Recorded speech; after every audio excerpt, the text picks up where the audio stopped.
अस्सलाम वालेकुम। Programme night addition में हम आपको खुशामदीद कहते हैं। नाजरीन, चेयरमैन तहरीक इंसाफ इमरान खान को हुकूमत की तरफ से गैर मशरूत मुज़ाकरात की ऑफ़र आने के बावजूद इमरान खान के बयानिए में लचक नज़र नहीं आ रही है। इलेक्शन और सिर्फ इलेक्शन।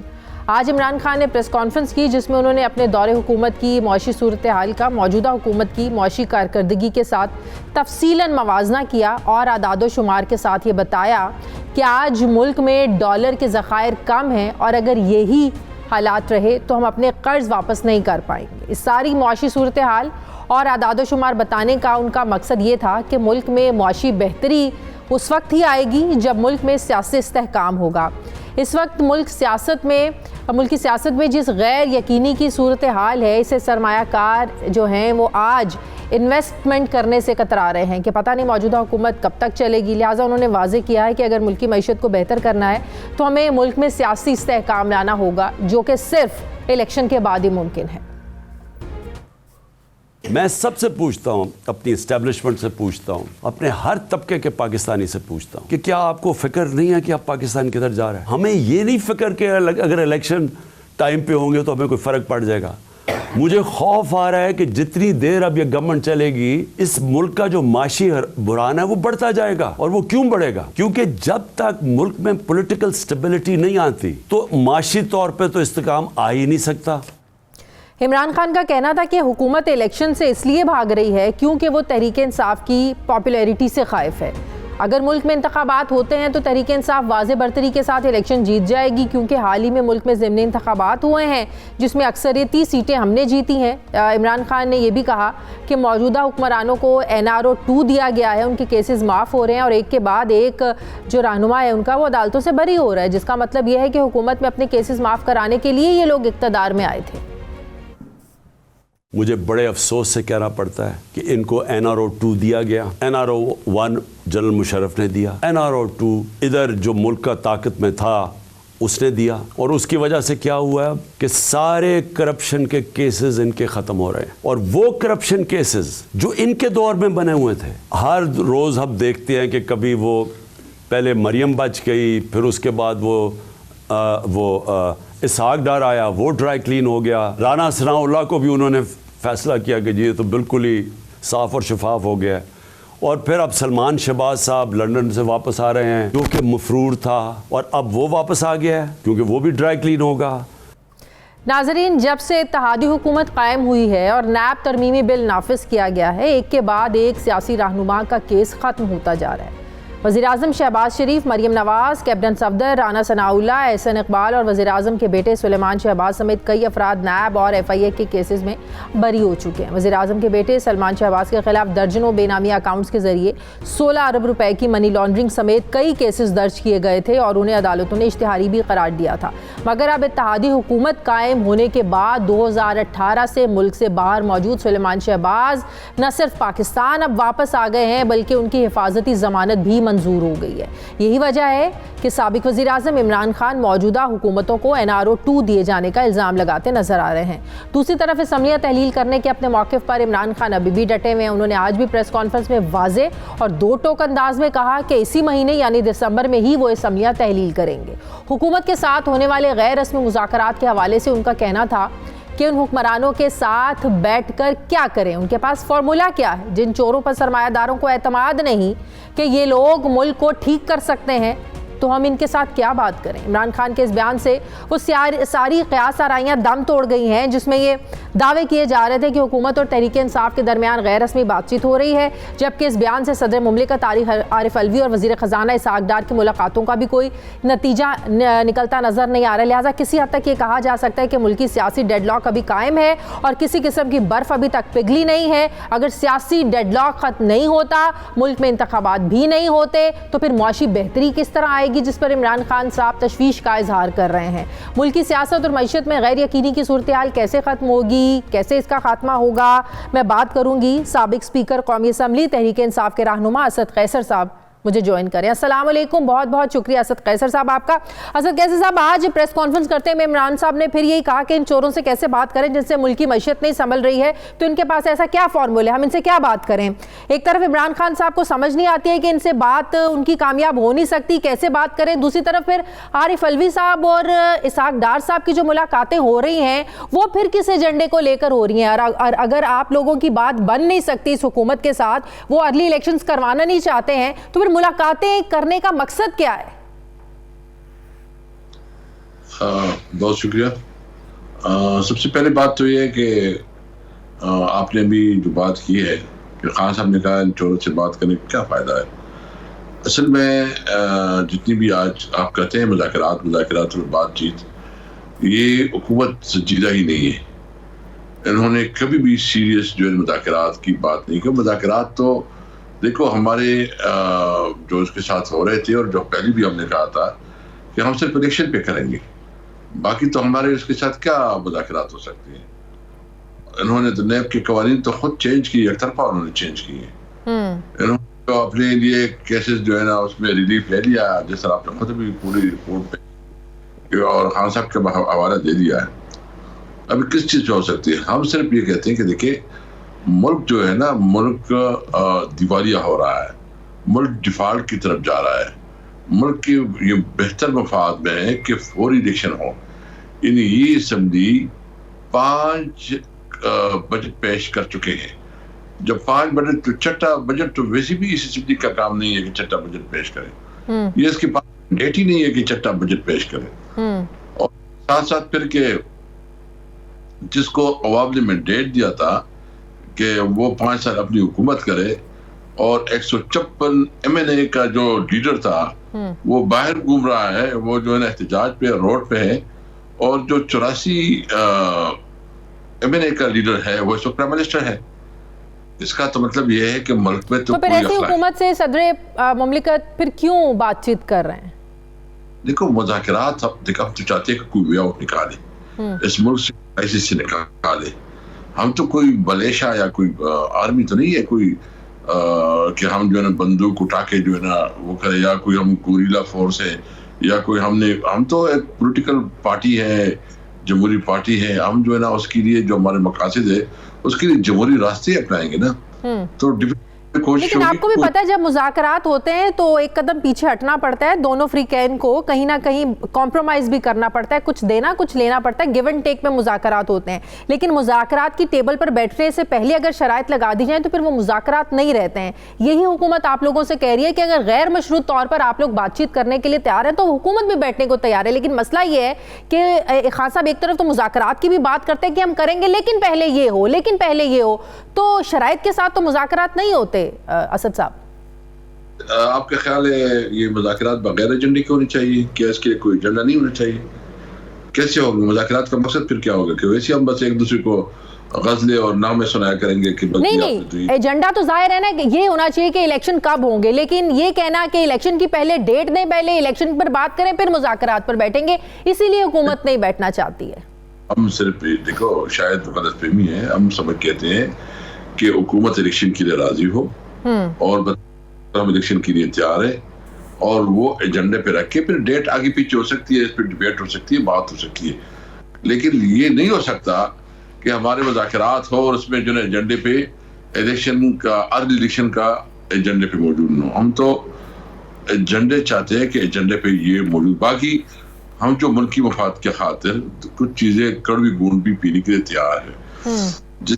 आप यूँ कह सकते हैं कि इस वक्त इकॉनमी की सूरत हाल है, जो उन्होंने IMF के साथ एग्रीमेंट किए हैं या बाकी दो इंटरनेशनल एग्रीमेंट्स हैं, उसको हम मतलब टेबल पे बैठ के उससे बात हो सकती है। ये नहीं हो सकता कि आप हमारे एजेंडे को नजरअंदाज करें और आप बस आ जाएं, बैठ जाएं और फिर जो ना एक लामहदूद वक्त तक जो हम बातें करेंगे, नतीजा ख्वाब कुछ भी निकले। हम तो कहते हैं कि इस तमाम मसाइल का जिम्मेदारी PDM हुकूमत है, ये एक नाअहल हुकूमत है, इनको इक़्तिदार के अलावा सोचती क्या है। उधर मौलवी साहब है, मौलवी साहब के तो पूरे जो है ना 5 उंगली जो है घी में है, वो तो मज़े ले रहे हैं। उसकी बेटा जो है ना वो उसका मिनिस्टर है NHA का, मवासिलात का, और बाकी गवर्नर भी उसके पास आ गई, बाकी मिनिस्टर। अच्छा असद साहब, एक और चीज़ बताइएगा कि आप लोग समझते हैं कि नए इलेक्शंस मर्दमशुमारी के बगैर हो सकते हैं, सेंसस के बगैर हो सकते हैं? क्योंकि सेंसस कराने के लिए भी कल से भी अगर आप ये सेंसस शुरू होते हैं 3 से 4 महीने सेंसस में लगते हैं, और जो प्लानिंग के मिनिस्टर एहसन इकबाल साहब, उन्होंने एस्टिमेशन दिया है कि 34 बिलियन रुपीस जो हैं वो सेंसस पर लगने, और जो इस वक्त मौशी सूरत हाल है वो भी इस चीज़ की इजाज़त नहीं देते कि इतना पैसा भाई आप सेंसस पर खर्च करें, तो इसके लिए वक्त चाहिए। तो आप लोग क्या समझते हैं कि सेंसस के बगैर इलेक्शन होने चाहिए? देखिए, सबसे पहली बात तो ये है कि नीयत साफ हो तो फिर सब कुछ हो सकता है। ये करने के लिए तैयार नहीं है। इसने खुद हमारे साथ कहा कि क्या हमारा दिमाग खराब है कि हम इलेक्शन करवाए और तुम इलेक्शन जीतो। ये तो ज़हनी तौर पर शिकस्त तस्लीम कर चुके हैं। इनका मसला ये है कि उन्होंने जो अपने काम करने थे, नेब की केसेस खत्म करनी थी, नेब की कवानीन चेंज करनी थी, NRO 2 लेना था, जो उसने तो ले ली है, बाकी भी थोड़ी बहुत उसमें लेंगे। यानी उसको ऐसी कोई अर्ज नहीं है। यानी मैं बताऊं ना कि इस वक्त जो मुल्क के हालात है, हम तो सिर्फ एक मुतालबा करते हैं कि फ्रेशमेंट डेट लें। हम तो ये कहते हैं कि आप अवाम के पास जाएं, अवाम ने जिसको मुंतखब किया, जिसको मैंडेट दिया, वो इस मुल्क को मसाइल से निकाले। अभी मसला क्या है कि ये हुकूमत जो है ना, एक तो असम्बली भी इसके पास मैंडेट नहीं है कि छठा बजट पेश करे, फिर ये असम्बली आधी अधूरी असम्बली है, फिर इस असम्बली में जो है ना शहबाज शरीफ साहब प्राइम मिनिस्टर है, तो अपोजिशन जो है ना राजा रियाज है, एक तकरीर करता है, दूसरा टैक्स बचाता है। ये जमहूरियत है। सही। असद कैसर साहब, आज इमरान खान साहब ने भी NRO 2 की बात की, आप भी NRO 2 की बात कर रहे हैं। उन्होंने, इमरान खान साहब ने कहा कि एक ताकतवर शख्सियत जो थी इस मुल्क की, वो NRO 2 दे के गई है, पहला जनरल मुशर्रफ ने दिया था। क्या NRO 2 जनरल बाजवा दे के गए हैं PDM को? बिल्कुल। लेकिन आप लोगों के इत्तेहादी तो कुछ और कहते हैं। वो तो कहते हैं आउट ऑफ द वे जाके जनरल बाजवा ने तो ये तहरीक इंसाफ की हुकूमत को सपोर्ट किया है। दरियाओं के रुख मोड़े हैं आप लोगों की तरफ, हमेशा साथ तो आप लोगों का दिया है। मैं इस पर कमेंट नहीं करूंगा, लेकिन मैं समझता हूँ कि इस वक्त जो कुछ हो रहा है उसने इसमें बड़ा किरदार अदा किया। देखिए, सब जो है ना अपने अनाव के खौल में है। मुल्क इस वक्त जो है ना इस किस्म की सिचुएशन बनता है। हम इस मुल्क के साथ जो है ना बहुत बुरा कर रहे हैं। इस वक्त खासकर जो हुकूमत जो है ना, उसको कोई एहसास नहीं है कि मुल्क किस तरफ जा रही है। हम इस वक्त अफगानिस्तान से भी पीछे हैं। इसकी रुपया भी, तो आप कह रहे हैं कि जितने भी नून लीग के रहनुमाओं के केसेस खत्म हुए हैं, बरियत मिली है, सलमान शहबाज भी आ गए हैं, ये सब कुछ जनरल बाजवा अरेंज करके गए हैं? नहीं, मैं ये तो नहीं कहता कि उसने अरेंज करके गए हैं, लेकिन मैं समझता हूँ कि एक सारा जो है ना ये हुकूमत में इसलिए आए हैं PDM कि उन्होंने अपने केसेस खत्म करने थे और मजीद बरात लेनी थी, वो ले रहे हैं। इन्हें इसके अंदर अगर केसेस खत्म कर रहे हैं, इसका NRO 2 सी को तो आप NRO 2 का नाम दे रहे हैं, जिसको आप कह रहे हैं कि हाँ बिल्कुल जनरल बाजवा ने दिया। अगर इनके अंदर कोई शर्म और हया होती, कोई एथिक्स होती, कोई अखलाकियात होती, तो वो इस तरह हुकूमत करते। ये कोई हुकूमत है। अली वजीर जो है ना उसको जेल में भी डाला है, उसको जो है ना उसकी वोट भी उसके पास है। जिस तरह जो है ना इन्होंने PTM को भी अपनी हुकूमत में शामिल किया है, और जो बलूचिस्तान से कहीं से लोगों को इकट्ठा किया है, और एक काम के लिए जो है ना इसको रस्वा होना पड़ता है। इसको एक इशू को हल करने के लिए लोगों की पाँव पड़ने पड़ते हैं।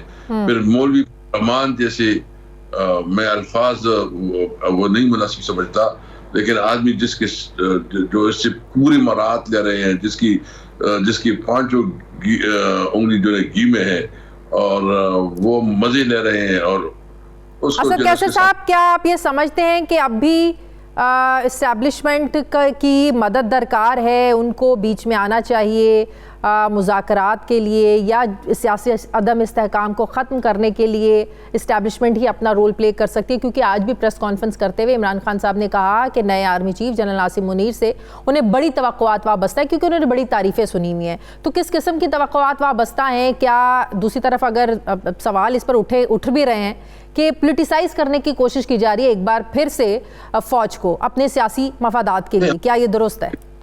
पर देखो, इस वक्त आजम स्वाति के साथ हो रहा है ना, ये भी कुछ इशारे हैं। आजम स्वाति के साथ जिस तरह जो है ना उसको शक किया जा रहा है, 75 साल का आदमी को जिस तरह उसको टार्चर किया जा रहा है, जिस तरह उसकी जो है फार्म हाउस को जो है ना मसवार किया गया है। क्या इस मुल्क में कोई कानून है? ये तो हमें क्लियर मैसेज है कि न इस मुल्क में कोई पार्लियामेंट है, न इस मुल्क में कोई अदालत है, न इस मुल्क में कोई कानून है। असल में हमने किधर जाना है? हमने देखो इस मुल्क को, ये मुल्क इस तरह नहीं चलाया जा सकता। ठीक है, वही मैं आपसे सवाल पूछ रही हूँ कि तो मामलात को ठीक करने के लिए क्या फौज को अपना किरदार अदा करना चाहिए? एस्टैब्लिशमेंट की मदद दरकार है क्या आज भी? मैं समझता हूँ फौज हमारी फौज है, और ये हमारी जो है ना इस वक्त पाकिस्तान की जो सबसे बड़ी एक कुव्वत है वो हमारी फौज है, और ये इस मुल्क की ज़रूरत है। हमें हर सूरत में एक मजबूत फौज चाहिए, और वो फौज चाहिए जो कि किसी भी सूरत में मुतनाज़ा ना हो। और सियासी मामलात को सुलझाने के लिए भी फौज चाहिए, आज भी चाहिए? नहीं, मैं समझता हूँ कि उसका पॉलिटिकल रोल बहुत अहम है। उसको जो कॉन्स्टिट्यूशन में रोल मिला है वो रोल प्ले करें। ठीक है, बहुत बहुत शुक्रिया। स्पीकर कौमी असम्बली तहरीक इंसाफ के रहनुमा असद कैसर साहब मेरे साथ थे। बहुत शुक्रिया। मुझे ब्रेक लेनी है, वापस आते हैं वक्फे के बाद।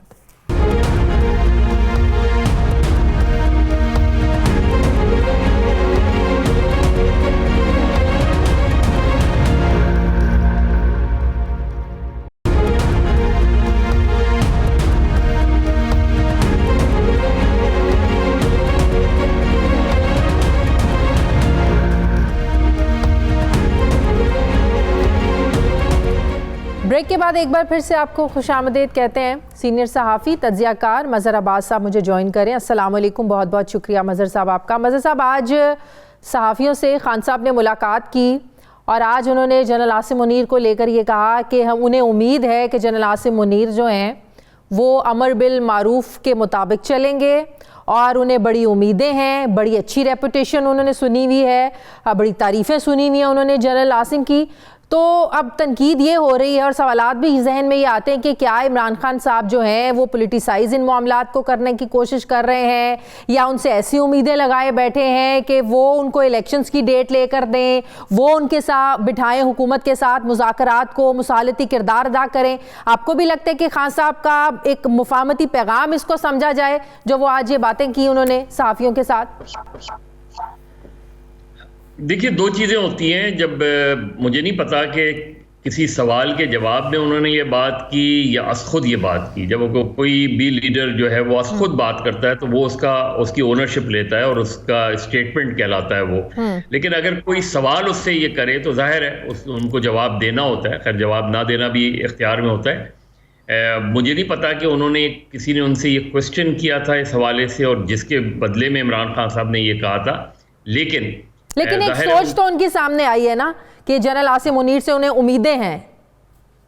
बिल्कुल, मेरा ख्याल है उन ज़्यादा मुनासिब बयान ये होता कि वो ये कहते कि जनरल आसिम मुनीर पूरी कोशिश करें कि फ़ौज सियासत में मुदाखलत ना करे।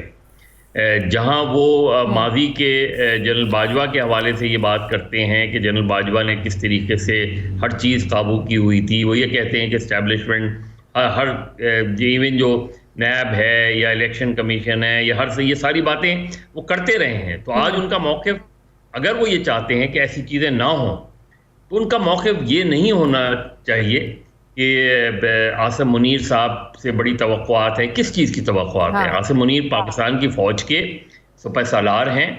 पाकिस्तान की सरहदों की हिफाजत करना उनकी ज़िम्मेदारी में आती है, और वो एक बहुत अच्छी रेपुटेशन के आदमी हैं।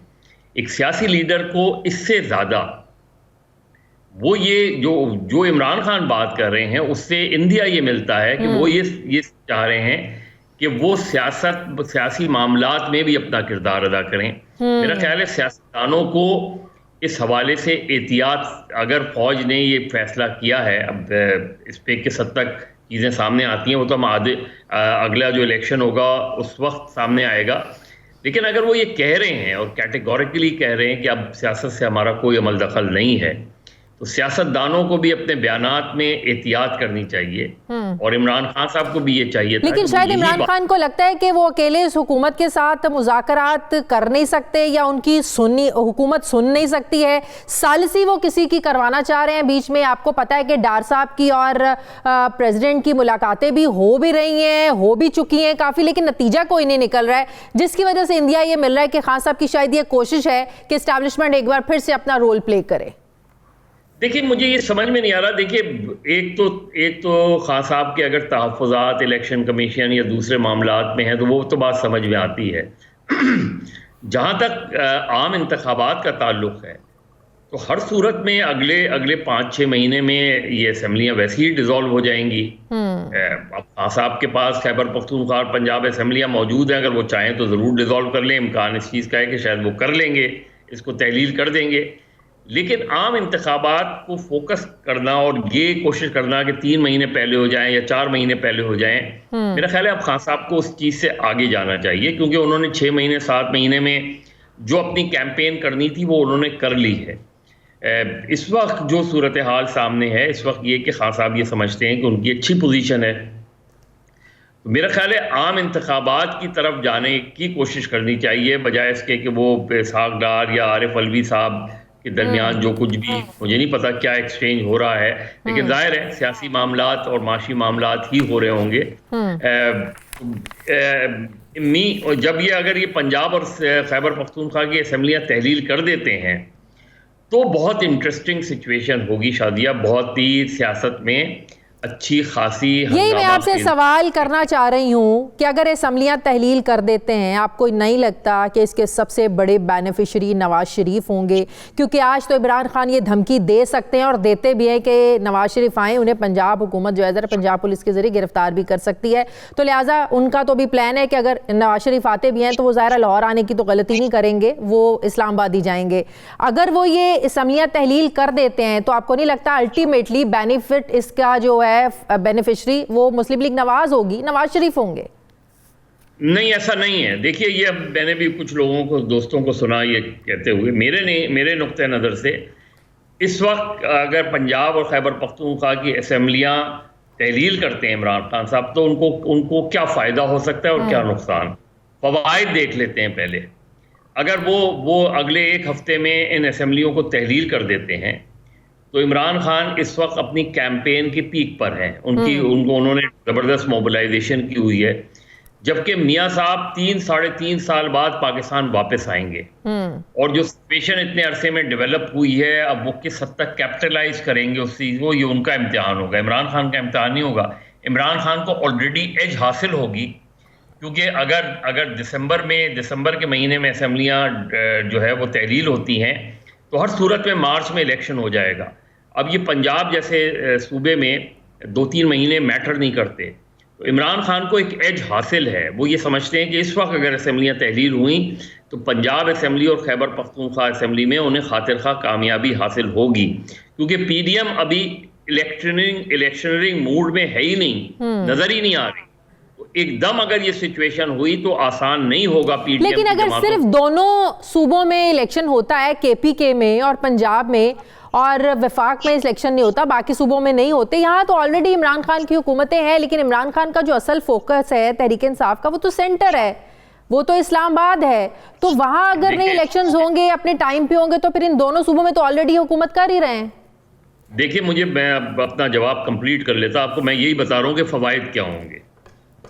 इमरान खान इस वक्त जो पंजाब असेंबली की सिचुएशन है उसमें वो एक्सपेक्ट करते हैं कि इससे ज़्यादा नशिस्तें उनको मिलेंगी जो ऑलरेडी पीटीआई के पंजाब में हैं। अगर ऐसा होता है और पीएमएलएन को सेटबैक होता है पंजाब में, तो पहला फ़ायदा तो इमरान खान को ये होगा कि वो बहुत कंफर्टेबल पोजीशन में आ जाएंगे और वो फिर अपना नॉमिनी भी वहाँ एज ए चीफ मिनिस्टर ला सकते हैं। पीटीआई का नॉमिनी है, मैं पीएमएलक्यू की बात नहीं कर रहा, और पीएमएलक्यू को वो साथ रखेंगे, लेकिन फिर इमरान खान अपना नॉमिनी लाएंगे इस चीज़ में। दूसरा फ़ायदा क्या होगा?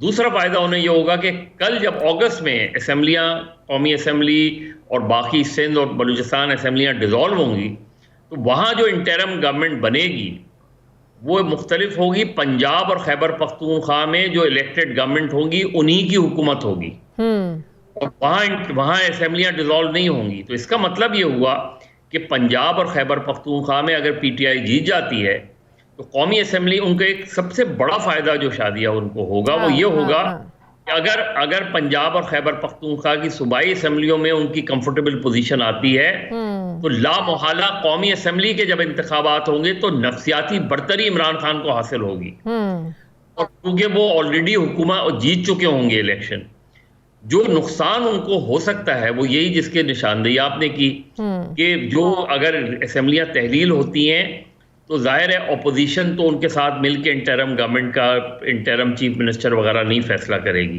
अगर वो नहीं होता तो फिर लामहला ये फैसला इलेक्शन कमीशन को करना होगा और इलेक्शन कमीशन पे इमरान खान के तहफ़्फ़ुज़ात हैं।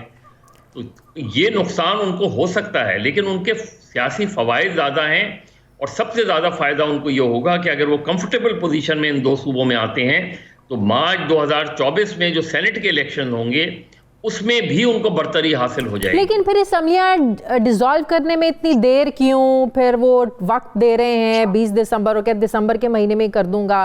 क्या पीछे किसी मुज़ाकरात की कामयाबी का इम्कान है, उम्मीद है, जिसकी वजह से अभी हतमी फैसला नहीं कर पा रहे हैं करनी है? वो जो चीज़ है वो वही है जिसका आपने पहले जिक्र किया। हाँ, वो ये चाह रहे हैं कि अगर उससे पहले कुछ इस तरह का हो कि कौमी असम्बली भी डिज़ोल्व हो जाए और सिंध और बलूचिस्तान की असम्बलियाँ भी डिज़ोल्व हो जाएं और पूरे मुल्क में एक साथ इलेक्शंस हो जाएं, तो उनको ये तवक्को है कि फिर हम कौमी असम्बली में भी जो है हमारी अक्सरियत होगी और कम से कम पंजाब और खैबर पख्तूनख्वा में भी हमें अक्सरियत होगी। तो मरकज़ में भी हमारी हुकूमत होगी और यहाँ भी हमारी हुकूमत होगी। तो वो यकीनन इस चीज़ की कोशिश ज़रूर कर रहे हैं वो इस चीज़ की, लेकिन मुझे लग नहीं रहा कि उसमें शायद खातिर खां उन्हें कामयाबी अब तक मिल रही है। अगर नहीं मिलती, अगर ये चीज़ें नहीं होती तो वो डेफिनेटली बहुत से लोगों का ख्याल है कि ऐसा नहीं करेंगे और परवेज़ इलाही वगैरह उनको समझाने की कोशिश कर रहे हैं। लेकिन मेरे ख्याल में इमरान खान ये दो असम्बलियाँ ग़ालिबन तहलील कर देंगे। मौजूदा हुकूमत, अगर आपको लगता है मज़हर अब्बास साहब इस वजह से अर्ली इलेक्शन नहीं चाह रही है कि उन्हें पता है कि इस वक्त जो माशी हालात हैं, जो मुश्किलात हैं, या जो लोगों में गम और गुस्सा है, और तहरीक इंसाफ के लिए ज़ाहिर है एक सिंपैथी भी है अब जब से इनकी हुकूमत को अदम एतमाद के ज़रिए घर भेजा है, आपको लगता है कि अगर इस वजह से वो आज नई इंतखाबात करवा रहे हैं और अक्टूबर में करवाएंगे, क्या हवा बदल जाएगी, लोगों का जहन बदल जाएगा, लोग भूल जाएंगे ये सब कुछ, महंगाई और ये जो नुकसान आज मौजूदा हुकूमत को होना है, क्या वो अक्टूबर नवंबर में होने वाले इंतखाबात में नहीं होगा क्या? देखिए, ये उनका ख्याल है, लेकिन मेरे ख्याल में एक उनको शायद थोड़ा सा ये लग रहा है कि अगला जो बजट हम देंगे उसमें बहुत सारा रिलीफ दे देंगे, देने की कोशिश करेंगे। दूसरा ये कि वो ये भी समझ रहे हैं कि इमरान खान के जो सपोर्टर्स हैं, वर्कर्स हैं, वो बहुत ज़्यादा जो है वो थक चुके हैं और ज़्यादा थक जाएंगे, क्योंकि इमरान खान ने मुसलसल उनको सड़कों पे रखा, चाहे लॉन्ग मार्च की सूरत में हो या जलसे जुलूस की सूरत में हो।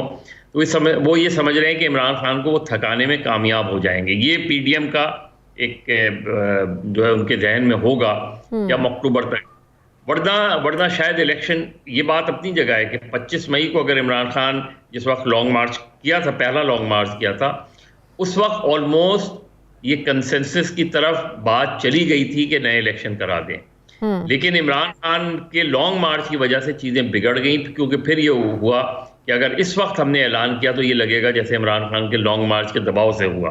अब मेरा ख्याल है अब जो सूरत हाल है वो ये कि डेफिनेटली पीडीएम चाहेगी कि उनकी हुकूमत अगस्त तक रहे। पीडीएम ये पूरी कोशिश करेगी, ये हिंट भी देते हैं, लेकिन जो कि मुझे मुमकिन नहीं लग रही कि जी हम 1 साल के लिए आगे भी बढ़ा सकते हैं इलेक्शन, वो बहुत ही डिजास्टर होगा, वो तो मुझे नहीं लग रहा। लेकिन वो समझ रहे हैं कि हमें अगर 5-6 महीने और मिले तो एक तो नवाज शरीफ साहब को इतना वक्त मिल जाएगा यहाँ आकर के वो प्रॉपर कैंपेन कर सकेंगे, इलेक्शन कैंपेन कर सकेंगे, और कम से कम पंजाब वो जो है ना वो रिटेन करने की पोजीशन में आ जाएंगे। ये पीएमएलएन और पीडीएम की पार्टीज को नजर आता है सही, और उन्हें ये भी नजर आता है कि बाकी फिर हम चीज़ों को बेहतर कर लेंगे। लेकिन इस वक्त अगर इमरान खान असेंबलियां डिसॉल्व कर देते हैं पंजाब और खैबर पख्तूनख्वा, तो पीडीएम के लिए मुश्किलात खड़ी हो सकती हैं। बहुत बहुत शुक्रिया सीनियर तज्जियाकार मज़हर अब्बास साहब मेरे साथ थे। मुझे ब्रेक लेनी है नाज़रीन, वापस आते हैं एक वक्फे के बाद।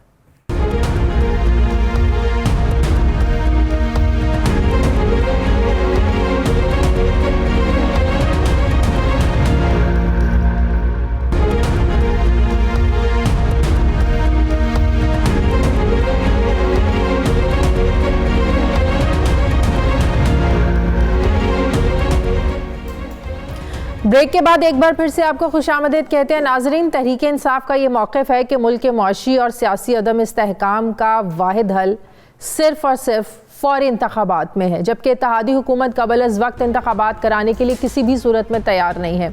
इस हवाले से सभी मुज़ाकरात, बैकडोर राब्ते और रस्मी और गैर रस्मी मुलाकातें अभी तक तो किसी भी किस्म का कोई पॉजिटिव इसका अगर कहें कि नतीजा निकालने में कामयाब रही हैं तो ये गलत है।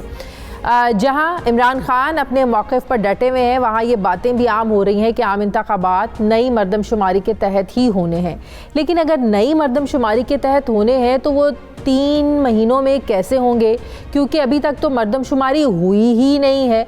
साबिक वज़ीर-ए-आज़म इमरान खान के दौरे हुकूमत में ही मुश्तरका मफादात काउंसिल के इजलास में ये फ़ैसला हुआ था कि आम इंतखाबात नई मरदमशुमारी के तहत होंगे और आइन की रूह से मुश्तरका मफादात काउंसिल के फ़ैसलों पर अमल दरामद लाजमी है। जबकि ये फ़ैसला भी किया गया था कि नई मरदमशुमारी डिजिटल मरदमशुमारी होगी, मगर अभी तक मरदमशुमारी का कोई इनेकाद भी नहीं हुआ, कोई ये प्रोसेस अभी शुरू भी नहीं हुआ। लिहाजा अगर मुश्तरका मफादात काउंसिल के फ़ैसले को मद्देनज़र रखा जाए तो जब तक मरदमशुमारी नहीं होती तब तक आम इंतखाबात नहीं हो सकते। तो फिर इमरान खान का ये मुतालबा फ़ौरी इलेक्शंस का ये कैसे पूरा किया जा सकता है? मुल्क में आम इंतखाबात के लिए अगर नई मरदमशुमारी का इंतज़ार नहीं भी किया जाता और असम्बलियाँ तहलील कर दी जाती हैं तो इंतखाबात जो हैं ये जल्द से जल्द कितने अरसे में हो सकते हैं?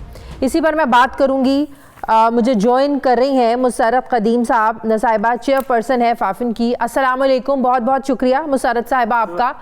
वालेकुम अस्सलाम। मुसर्रत साहिबा, मुश्तरका मफादात काउंसिल में इमरान खान साहब के दौरे हुकूमत में जो फैसला हुआ था कि आइंदा आने वाले आम इंतखाबात जो हैं वो नई मरदमशुमारी के तहत ही होंगे, लेकिन आज तहरीक इंसाफ का मुतालिबा है अर्ली इलेक्शंस का। वो ये भी चाह रहे हैं कि मार्च अप्रैल तक इलेक्शंस हो जाने चाहिए।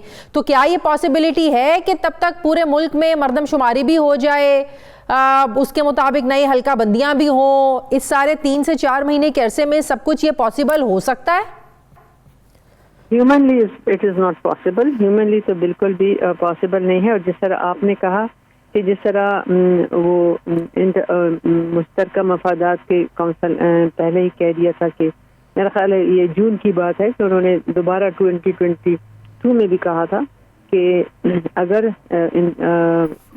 सेंसस नहीं होता तो डिलिमिटेशन जो है वो उसको उसी तरीके से किया जाए जिस तरह प्रोविंशियल और नेशनल असेंबली की कॉन्स्टिट्यूंसी की डिलिमिटेशन उसी तरह की जाए जिस तरह के 2018 के इलेक्शन के लिए किया था। तो अगर वो वाली सूरत हाल आती है और इलेक्शन हम हर हाल में करने हों तो उस किस्म के डिलिमिटेशन के बारे में बात की जा सकती है। अदरवाइज तो है सेंसस इज नॉट पॉसिबल कि आप 4 महीने के अंदर सेंसस भी कराएं। सेंसस कराने के लिए खुद कितना वक्त दरकार होता है? कम अज कम जो आप एवरेज इसका निकालें तो 2.5 से 3 महीने तो कम अज कम चाहिए होते हैं। और उसके बाद डिलिमिटेशंस होती हैं? डिलिमिटेशन उसके बेसिस पर होती हैं। और उसके साथ ये भी होता है कि जब आप अगर इलेक्शन के लिए जा रहे हैं तो उसमें नेचुरली के डिलिमिटेशन और सेंसस और डिलिमिटेशन के बाद ही इलेक्शन का स्केड्यूल आप दे सकते हैं ना, क्योंकि जब कॉन्स्टिट्यूंसी सामने आएंगी तो उसके बेसिस से फिर आप जो हैं वो अपने हल्के जो होंगे वो अपने अपने नॉमिनी जो उनके कैंडिडेट्स होंगे वहाँ उसके मुताबिक। तो इसका मतलब ये हुआ कि मार्च अप्रैल के टाइम को अगर मद्देनजर रखा जाए तो प्रैक्टिकली ये पॉसिबल नहीं है कि सेंसस के बाद डिलिमिटेशंस हो और इसी टाइम पीरियड के अंदर आप इलेक्शंस करवा सकें। It's not possible.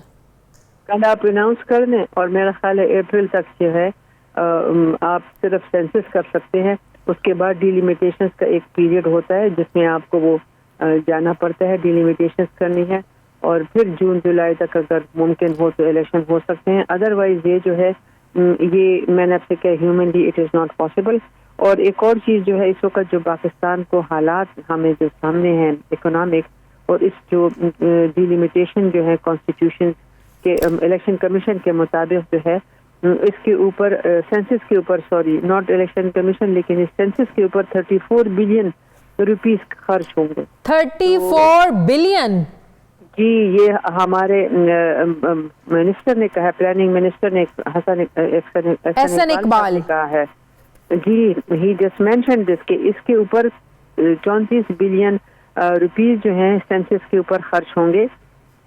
तो मुझे ये बताइए कि क्या इन हालात में जहाँ पर आपकी इकोनॉमिक सिचुएशन है, इतनी फ्रेल हमारी सिचुएशन है, क्या इन हालात में हम किस तरह से इसकी तरफ सही। एक प्रॉब्लम आ गई टाइम की, मार्च अप्रैल तक ये पॉसिबल नहीं है। दूसरा 34 बिलियन रुपीस ये प्लानिंग मिनिस्टर ने बताया कि इतने पैसों की ज़रूरत है जो मौजूदा मुआशी सूरत हाल को मद्देनज़र रखें, तो ये भी मुमकिन नहीं है। बिल्कुल बिल्कुल। तो अगर इलेक्शंस अपने वक्त पर होते हैं, मतलब कि जो मौजूदा हुकूमत है अपना टेन्योर मुकम्मल करती है, आईनी मुद्दत के हवाले से अक्टूबर तक इलेक्शंस होते हैं, तब पॉसिबल है?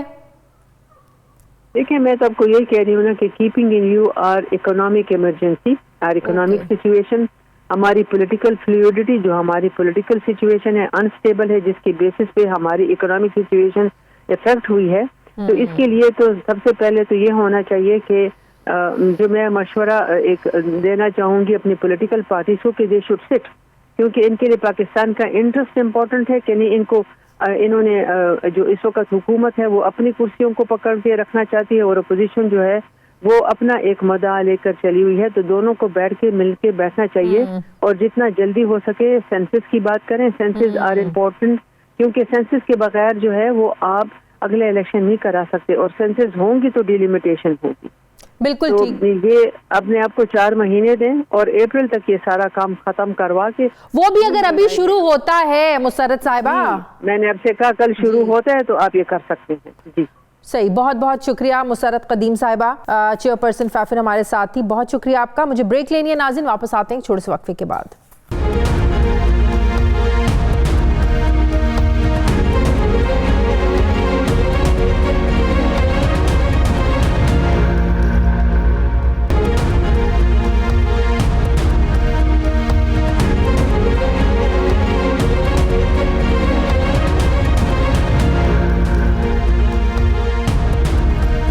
ब्रेक के बाद एक बार फिर से आपको खुशामदीद कहते हैं नाजरीन। आज एक हैरान कुन और एक अफसोसनाक वाक़या पेश आया है। पाकिस्तान और अफगानिस्तान बॉर्डर पर सरहद पार से शदीद गोलाबारी की गई है, जिसके नतीजे में कई पाकिस्तानी जानों का नुकसान हुआ है। और ये हमला किसी शिद्दत पसंद ग्रुप की तरफ से नहीं हुआ, बल्कि अफगान सिक्योरिटी फोर्सेस की तरफ से किया गया। इत्तलात के मुताबिक झड़प उस वक्त शुरू हुई जब चमन के इलाके में मकामी स्मगलर्स ने सरहद पर लगाई बाड़ को नुकसान पहुंचाया, तो सिक्योरिटी फोर्सेस इसे मुरम्मत कर रही थी। उस दौरान अफगान फोर्सेस ने बाड़ लगाने की मुखालिफत करते हुए पाकिस्तानी सिक्योरिटी फोर्सेस पर फायरिंग की, जिस पर पाकिस्तानी फोर्सेस ने भी जवाबी कार्रवाई की। झड़पों के बाद कशीदगी बाकी सरहदी इलाकों तक भी फैल गई। मुख्तलिफ इलाकों में पाकिस्तानी और अफगान फोर्सेस के दरमियान झड़पों हुई और दोनों जानिब से छोटे और दरमियाने दर्जे के हथियारों का इस्तेमाल किया गया। इसके फौरी बाद बाप दोस्ती को भी हर किस्म की आमदोरफ्त के लिए बंद कर दिया गया। पाक फौज के तर्जुमान ने न सिर्फ इस हमले की तस्दीक की है, बल्कि मज़ब्बत करते हुए अफगान हुकाम से जिम्मेदारों के खिलाफ सख्त कार्रवाई का मुतालिबा भी किया है। इसी पर मैं बात करूंगी। मुझे ज्वाइन करें दिफाई तज्ज़ियाकार जनरल रिटायर्ड नईम खालिद लोधी साहब। अस्सलाम वालेकुम, बहुत बहुत शुक्रिया जनरल साहब आपका। जनरल साहब, हम देख रहे हैं कि अफगानिस्तान की तरफ से हालात ख़राब हो रहे हैं। एक टीटीपी के हमलों को लेकर एक शिद्दत आ रही है। दूसरा, आज का जो अफगान सिक्योरिटी फोर्सेस की तरफ से फायरिंग का जो वाक़या है, बाढ़ लगाने पर उन्हें जो है ना वो मसाइल हैं। आज भी मुरम्मत कर रहे थे हमारे जवान, जिसकी वजह से उनको मसाइल हुए और उन्होंने उधर से फायरिंग का सिलसिला शुरू हुआ। तो ये जो सरहद पार मसाइल हैं, ये कशीदगी में आपको क्या लगता है किस हद तक इजाफा कर सकते हैं और पाकिस्तान के लिए क्या मुश्किलात हैं इसमें?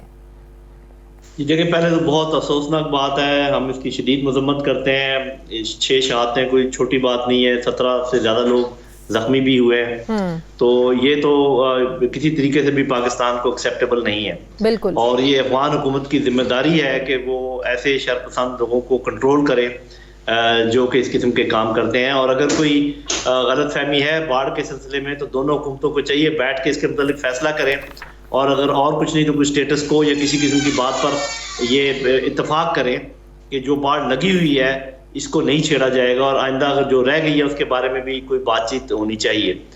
लेकिन ये किसी भी तरीके से आप इजाज़त नहीं दे सकते कि कोई अपना जोर आजमाई करके पाकिस्तान को और ख़ासकर अफगानिस्तान की तरफ से इस किस्म का काम हो। ये जिम्मेदारी पूरी की पूरी अफगान हुकूमत पर जाती है। लेकिन इसके साथ ही मैं 1-2 बातें और कहना चाहूँगा। पहली बात यह कि जो पाकिस्तानी लीडरशिप है, पॉलिटिकल भी और मिलिट्री भी, उनको ये ध्यान रखना चाहिए कि कौन से वो इंटेलिजेंस एजेंसीज हैं, कौन से वो ममालिक हैं जो चाहेंगे कि इन दो बरादर इस्लामी मुल्कों के दरमियान ताल्लुकात किसी भी तरीके से बेहतर ना होने पाए और इनमें हमेशा कशीदगी रहे और ये एक दूसरे पर बंदूकें ताने खड़े रहें, ये मालूम करना कोई ज़्यादा मुश्किल नहीं है। माजी हमारे सामने है, हाल ही के जो मुख्तलिफ बयानात आए हैं वो हमारे सामने हैं। उसके अलावा ये हमें अब दो टोक बात करनी चाहिए अफगान हुकूमत से कि हम आपसे जो मुतालबात कर रहे हैं वो कोई ज़्यादा बड़े नहीं हैं। हम कह रहे हैं कि तहरीक तालिबान पाकिस्तान को अव्वल तो हमारे हवाले करें, उनके लोगों को अगर नहीं कर सकते तो उनको कंट्रोल करें और वो किसी किस्म की कार्रवाई उस सरजमीन से हमारी तरफ ना करें, और ये उनका वादा भी है इंटरनेशनल कम्युनिटी के साथ। लेकिन साथ हम उनको कोई इंसेंटिव भी तो दें। मैं ये समझता हूँ कि एक बड़ा वफ्द जिसमें China, Pakistan, Iran, Turkey, central Asian countries के लोग ये लेकर जाएं अफगान तालिबान की हुकूमत के पास, उनको कहें कि आपको प्रॉब्लम ये है कि आपको दुनिया तस्लीम नहीं करती, हम 20 या 25 मुल्कों का ग्रुप आपको तस्लीम करने पे रजामंद है, बशर्ते के आप इन मुल्कों के जो आपके अड़ोस पड़ोस में हैं इनके जो मुतालबात है पूरे करें। और ये साइमल्टेनियसली होना चाहिए। उधर से वो ये तहरीक तालिबान के लोगों को हमारे हवाले करें, उधर से हम इनको तस्लीम करें। इसी तरीके से ईरान के जो मामलात है और चीन के जो है सब कुछ करें, तब ये मामला देखें। हम उस मुल्क की हुकूमत को तस्लीम तो करते नहीं है, उनकी मदद तो उनकी कोई करते नहीं है। शिकायतें हमने को हमालिया की तरह खड़ी की हुई हैं, लेकिन जो उनकी जिम्मेदारी है वो उनको पूरी करनी है। और अपनी इंटेलिजेंस हमारी इतनी अच्छी होनी चाहिए। तालिबान की तरफ से जो हमले हो रहे हैं, जो शिद्दत आई है, क्या इसकी ये भी वजह नहीं है कि जो उनके साथ मुज़ाकरात थे उसमें मौजूदा हुकूमत ने संजीदगी का उसमें वो नहीं किया, संजीदा नज़र नहीं आई, उनके मुतालिबात की तरफ से जो है ना वो संजीदगी का इजहार नहीं किया, या बहुत मुश्किल है, इम्पॉसिबल है तहरीक तालिबान पाकिस्तान के मुज़ाकरात को मानना? तहरीक तालिबान पाकिस्तान तो सामने का एक फेस है ना, कि वो कहते हैं जी हमने आपके साथ बात करनी है, नहीं करनी। उनके पीछे कौन है, ये बात जानना बहुत जरूरी है। अगर रॉ है उनके पीछे, अगर और इंटेलिजेंस एजेंसीज है उनके पीछे, तो वो उनको क्या सबक पढ़ा रहे होंगे। तो ये हमारी लीडरशिप को समझने की जरूरत है कि हमें किस तरीके से उनके साथ डील करना है, कहां पर सख्ती करनी है और कहां पर हमने असल दुश्मन को पहचानना है। पहली बार तो ऐसा नहीं हुआ कि तहरीक तालिबान के साथ हमारे मुज़ाकरात शुरू हुए और उसके बाद इस तरह खराब हो गए, सबोटाज हो गए। इससे पहले भी 20 बार इस तरह हो चुका है। तो क्यों इसका परमानेंट हल निकालने की या उस जड़ तक पहुंचने की कोशिश नहीं की जाती है कि क्यों हर बार ये मुज़ाकरात शुरू जब होते हैं तो और सबोटाज का शिकार हो जाते हैं? फिर ये जी, पहली बात तो ये समझनी चाहिए कि जो 20 दफा नाकामी हुई है उस वक्त वहां पर हुकूमत किसकी थी, और अब जो एक दफा नाकामी हुई है ये किसके, इस वक्त हुकूमत कौन सी है। मेरी बहन, वो जो 20 दफा मुज़ाकरात नाकाम हुए थे वो इस वजह से थे कि उनको नाकाम करने के पीछे वहां पर इंटेलिजेंस एजेंसीज मौजूद थी हॉस्टाइल कंट्रीज की। वो जब भी मुज़ाकरात, आपने देखा होगा कि जब भी मुज़ाकरात होने लगते थे वो वहां पर बमबारी करते थे। डामाडोला से ये काम शुरू हुआ और मुल्ला मंसूर तक ये चला। वो मोटरसाइकिल पे जब आ रहा था उसको रास्ते में मार दिया गया, इसलिए कि वो भी बातचीत करना चाह रहा था। तो ये कोई सिंपल प्लेट पे रखा हुआ सोल्यूशन नहीं है, ये बड़े इंट्रिकेट मामला है इंटेलिजेंस के और इंटरनेशनल रिलेशंस के और इंटेलिजेंस एजेंसीज के। तो मेरा ख्याल ये है कि ध्यान से काम करें, लेकिन अपना मौक़िफ़ सख्त रखें और जवाबी कार्रवाई भी सख्त रखें ताकि किसी को हिम्मत ना हो ये काम करने की। लेकिन किसी के कहने पर बंदूकें लेकर एक दूसरे पर चढ़ ना दौड़े, वरना वो दुश्मनों की जो मंशा है वो पूरी हो जाएगी। लेकिन क्या अफगान तालिबान की हुकूमत को तस्लीम करना, उनके साथ मुज़ाकरात करना, उनकी शराइत को भी मानना सुनना, क्या दुनिया से अलग थलग होकर हम कर सकते हैं? क्योंकि आपको पता है अमेरिका मानने के लिए तैयार नहीं है, यूरोप, इंग्लैंड, बरतानिया कोई भी मानने को तैयार नहीं है। क्या हम उनसे हटकर मान सकते हैं इनको? हाँ, आपने बात जिन मुल्कों का नाम लिया और साथ ही कह दिया कोई भी मानने को तैयार नहीं है। जब आप कहती है अमेरिका मानने को तैयार नहीं है तो बात समझ में आती है। जब आप कहती है भारत मानने को तैयार नहीं है बात समझ में आती है।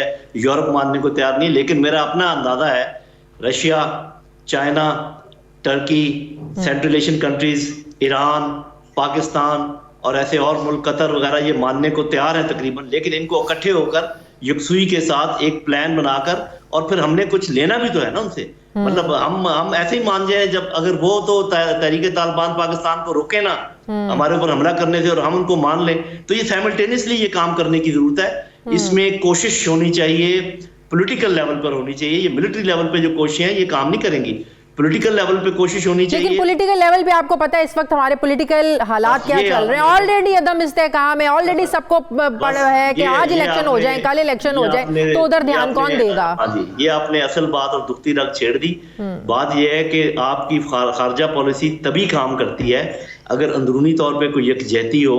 यहाँ पर आपने एक दूसरे के गिरबान पकड़े हुए हैं, यहाँ पर आपकी माशी हालत बिल्कुल दिगरगूं है, तो ऐसे हालात में कौन आपसे बात करेगा और कैसे बात करेगा? ये आपने एक ऐसा दुखती रग पे हाथ रखा है कि इसमें कोई शक नहीं कि इसकी तरफ हमें तवज्जो देनी पड़ेगी। तो वो जैसे कहते हैं ना कि हो सदाकत के लिए जिस दिल में मरने की तड़प, पहले अपने पैकर खाकी में जान पैदा करें, अपने अंदर अंदरूनी जान पैदा करें, तो ये सारे काम होंगे। तो इसका ये मतलब ये है कि जो अंदरूनी खलफशार है, जो इंस्टेबिलिटी है, इसको फौरी तौर पे दूर करने की जरूरत है। और मेरी नज़र में इसका एक ही हल है, फौरी इंतखाबात, शफाफ इंतखाबात। बहुत बहुत शुक्रिया दिव्या का। जनरल रिटायर्ड नईम खालिद लोधी साहब मेरे साथ थे, बहुत शुक्रिया। नाज़रीन, हमारे प्रोग्राम का वक्त खत्म हो गया है, फीडबैक ज़रूर दीजिएगा, अपना ख्याल रखें, मुझे इजाज़त दें, अल्लाह हाफ़िज़।